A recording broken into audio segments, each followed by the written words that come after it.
Good day everyone, mga kaibigan, mga ka-farmer, mga kalitos. Updates muna tayo sa ating Litos Terraces in Town Garden ngayon. After 5 o'clock, ito yung ginagawa natin. 6 to 7. Pina-arrange natin ang ating mga pananim habang tayo ay nagha-harvest, selective harvest. Yun, sinusundan naman natin ang paglilipat ng mga bagong hardening lettuces. So ito ngayon, pina-arrange lang natin dahil selective harvest nga tayo. So pinipili lang natin yung mga malalaki. So habang may sinusunod tayo na maliliit na itatanim, so forward natin ang ating mga matured litos dito sa harap para papasok yung mga bago. Okay, kung bago lang kayo sa aking channel, don't forget to like, share, and subscribe para maging updated kayo sa ating mga vlogs and videos, lalo na sa ating mga tutorials kung paano mag-maintain at magpatubo ng litos. So yan po mga kaibigan, by layer ang ating litos, by terrace, by set. So paubos na po ang ating for harvest. 29 days lang po yung mature natin. Ito namang bago, 15 days yan mula nung ipinunla. So nung mga ilang araw, 2 to 3 days, nagka-hardening yan. So ngayon, ililipat na natin sa kanyang permanent growing media. So yan, so, parang exercise na rin natin, banat-banat ng buto, body bending, arm stretching.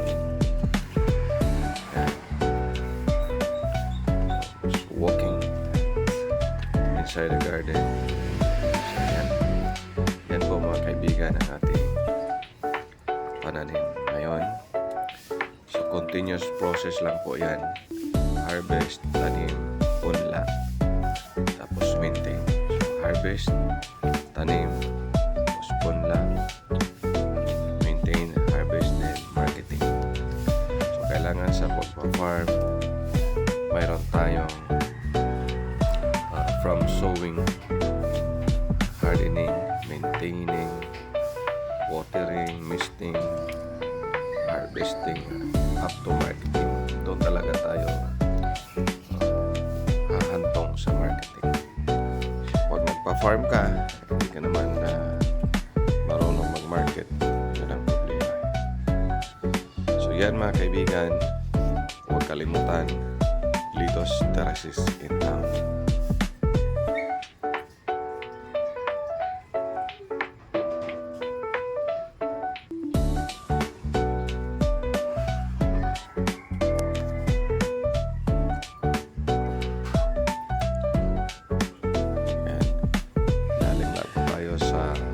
Work.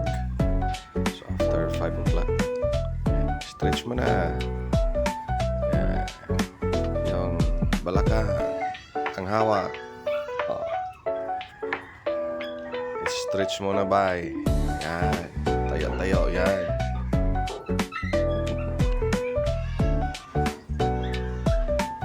Ano ka, nagbibid ka na dyan.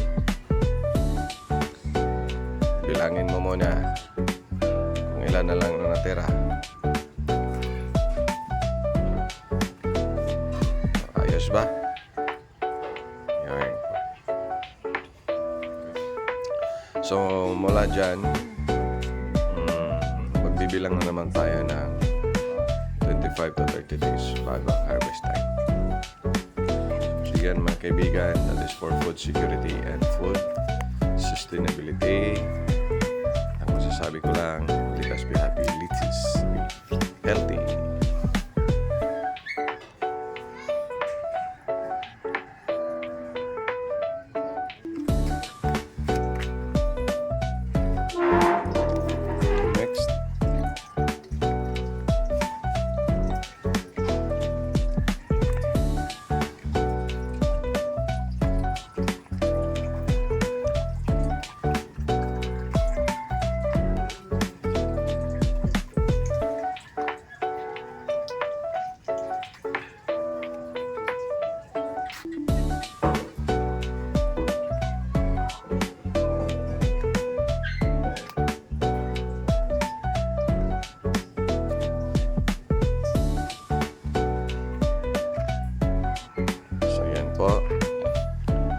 Ito yung next. Mga antay pa tayo na to ng 10 to 15 days bago ang harvest. Ito yung sumunod doon sa konti na lang na harvest natin. Yan. Tapos ikot natin. Ito rin. Next naman ito. So hindi ito sila sabay-sabay. By set po, magkaiba ang date niyan ng pagpunla at pagtanim. Yan. Ito yung first layer sa ilalim.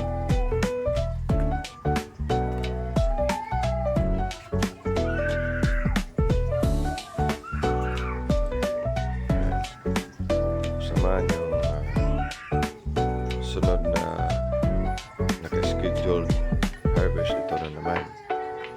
Pagkatapos sa ibaba, dito naman sa taas na layer. Ito yung next. So hindi sila magkasabay ng date, mga kaibigan, dahil kinoconsider natin yung volume ng demand sa market.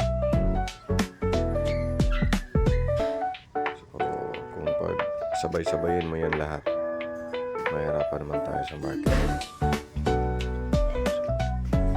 Depende po sa ito naman ang next. Pagkatapos dito sa yung sa kaliwa, ito yung next. Tapos yung pinaka-last yung sa baba.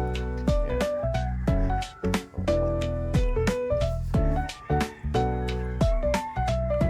Yan ang setup natin, mga kaibigan. Kaya tinawag itong lettuce terraces in town. In town.